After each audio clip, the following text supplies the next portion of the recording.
Yeah, this was the town tip, and then after the First World War they realised they needed a water memorial, so the clock tower was built, this land was clear, and it got the name Memorial Square. But both sides of here, over there and over here, was the market place. It was a massive market, it used to fill all of the road. People came from as far away as north of Derbyshire to the market each time. Well, we'll move on now to the crossing over there.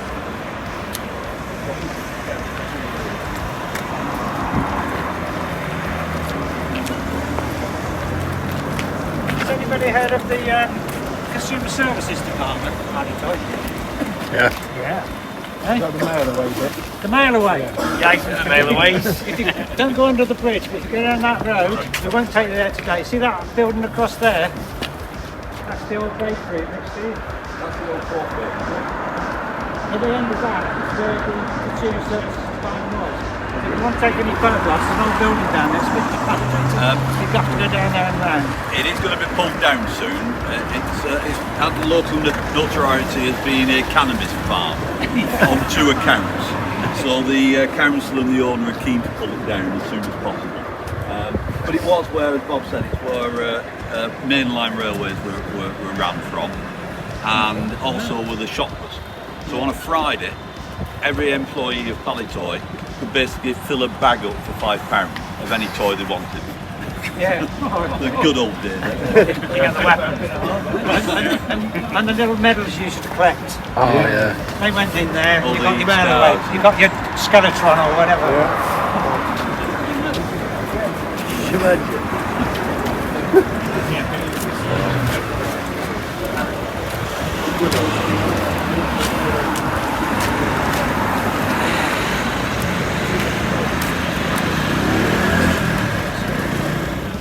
See down the road here, just pull in. Coalville really is a town of 2 fathers and 4 parishes. Coalville doesn't have a parish as such. The 2 fathers are William Stenson, who started the Whittick mine over on the east side of town, and the other father is George Stenson, who built Snibston number 2 over there. Well, he built 2 coal mines in actual fact. The first coal mine he bought was Snibston number 1, which is over where those red buildings are over there. That didn't prove too successful. He came, well, originally it was his son Robert. They came to survey the land to build the Leicester to Sonington Railway. But Robert was a geologist as well, as an engineer, and he realised that there were coal substances here which could be exploited. And he told his father, George, and in 1831, George and his partners bought the Snibston estate, which is all of this here. Now there were problems sinking that mine there, and George brought in miners from Durham. But he was always a good employer, and he built houses for all of them. There was a row here. These are the original houses there, and that was called George's Row, and that was where the deputies. Now the deputies had it really good because they had a washroom, the others didn't. And then we had. He also built the pub as well for them. He built another row there, which was called Barrack Row. He built the church, which you can see. There was a further row up to the pit, and then there was another row after the pit. Of course, all that's gone. But George said that the Snibston mine was one of the most lucrative investments he ever made. And that he was here for about 5 years, sorting all of the estate out, and then he handed it over to a gentleman called George Vaughan, who was his manager there. But it was it still is probably, well, it's a listed ancient monument. It's actually got the same protection as Stonehenge, believe it or not, and that's because it's the only complete super pit left. Back in the 70s, there were a series of pits that were upgraded, computer controlled, and it was called a super pit. And that's the only one really that's left in more or less original condition. Sorry? Where's the pit? You can just see the headstocks Oh, there. yeah, sure. Yeah. That's the pit itself. That's Snibston number 2. That's now a country park, and we give guided tours around there at certain times of year. Now, what was there before all of this? I'll just read you a little bit from a guy called Samuel Fisher. He came in the early 1830s with his father, and he was the ostler at Snibston.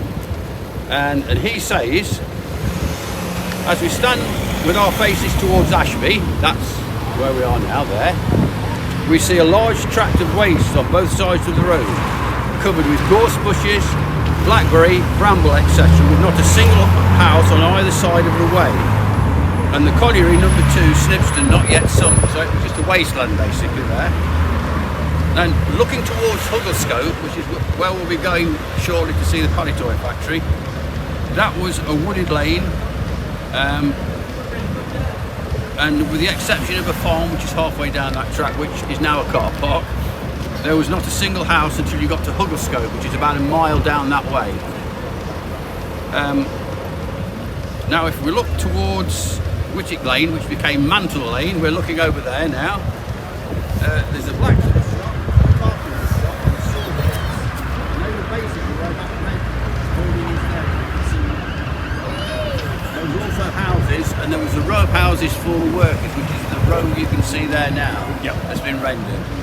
That was all there was. Basically, a few cottages, a farm, and wasteland as we look all around it.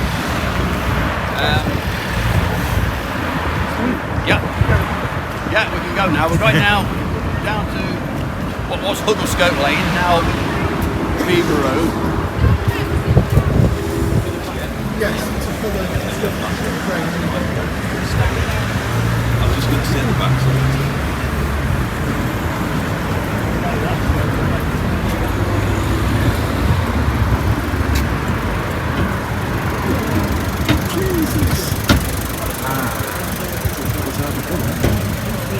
Woolworths.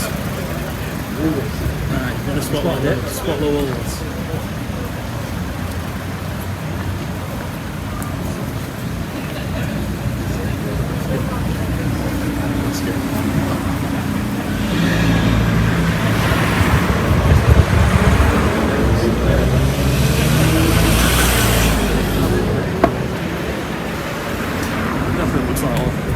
I'm assuming Woolworths. Absolutely, yes. It's the classic How can I Woolworths tell? design, How yeah. can I tell? Yeah. I do a series on spotting the Woolworths.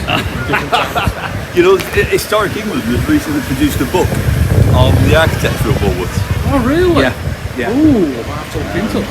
It was just around about Coalville, so have a look on their website. Yeah, definitely. Because they had a very distinctive style. Oh, God, yeah. I actually went in one a couple of weeks back. Yeah. They had all the old stock in there. Oh, really? All the Star Wars. It was episode 1 stock, because it was like Yeah, end of time. not the going back. But they had like Britons in there, and I think, oh, incredible! I bought them all. Excellent. I'm just going to look in here quick, so I'll catch you. Yeah.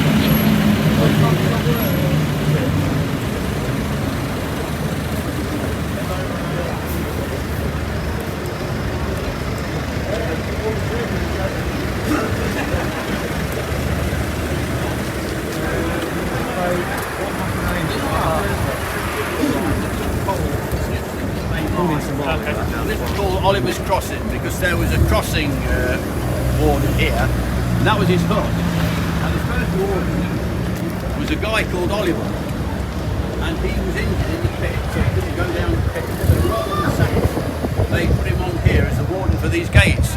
And right up until the 80s, any trains coming from Snibston closed this road completely. So you can imagine the chaos that I used can to remember when I came trying to get lorries out of the factory. And there's another one round the corner. Yeah, there's another one just up the road there. Crossing.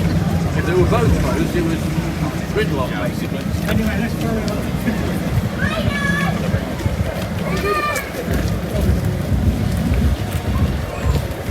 Getting it on this. Getting it on this. Alright.